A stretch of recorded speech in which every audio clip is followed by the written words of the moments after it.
Hi, my name is Olan Fehily, and I am glad to share with you my investigation into the improvement and development of place kicking analysis. Rugby is one of the most popular sports in the world, with a fan base of approximately 500 million people and 10 million players. In rugby, approximately 45% of points are scored from kicks at goal, and 1 in 3 games are won and lost by less than 6 points. This proves the importance of this aspect of the game. My importance for this project comes from playing rugby for years alongside current Munster player Jack Rowley and watching my idols on TV. Missed kicks have haunted teams at club level and professional level since the game has begun. So first of all, we must look at why do players miss kicks. One of the things that players find hard to achieve when kicking is repeatability. Players find it difficult to quantify why they are missing kicks at goal, as there is a lack of numerical data to support any suspicions they may have. This is what I aim to eradicate using a series of project objectives. The overall aim of this project, outlined by a number of deliverables, is to allow players to analyse their striking technique by showing them where they are connecting with the rugby ball. To achieve this goal, a relevant literature review of all associated topics was conducted in Semester 1, including background research, current market products, appropriate microcontroller systems and sensors, potential manufacturing methods and appropriate standards. An extensive systematic design approach was also employed in order to determine the best feasible design. In conclusion to this semester, a compressive sleeve design with an array of sensors to identify ball contact was selected. Starting back in Semester 2, the feasibility study was re-evaluated to ensure that all design aspects were on track. The manufacturing method for the compressive sleeve and microcontroller housing had to be reassessed as there is no injection molding facilities in the college.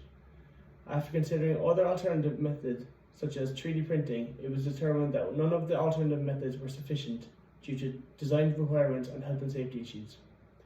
Instead, a substitute sleeve was used for the design sleeve, and similarly for the housing, an alternative option was selected. The next stage of the project was to develop a working system.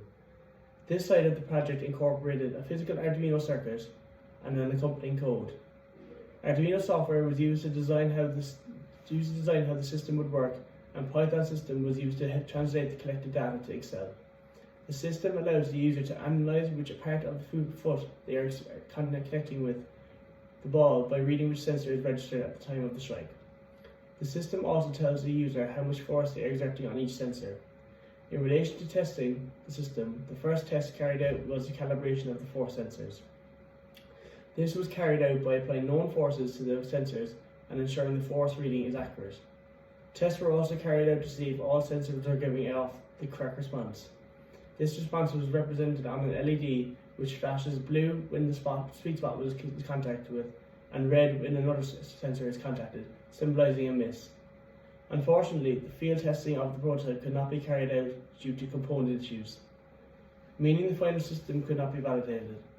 If the field testing was to be completed, the student would carry out a high volume of kicks, recording what sensors are being contacted most, whether it is left, middle or right sensor, and analyze a way in which they could contact the middle sensor more.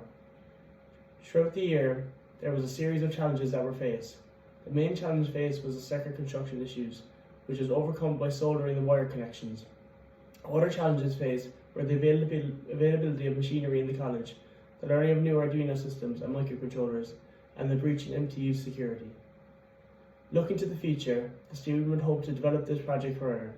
The main developments that the student would hope to carry out would be to manufacture the compressive sleeve and the Arduino housing using the injection molding process, to redesign the electronic system to eradicate the need for wires going to and from all sensors, and to create an app to present the data to the user.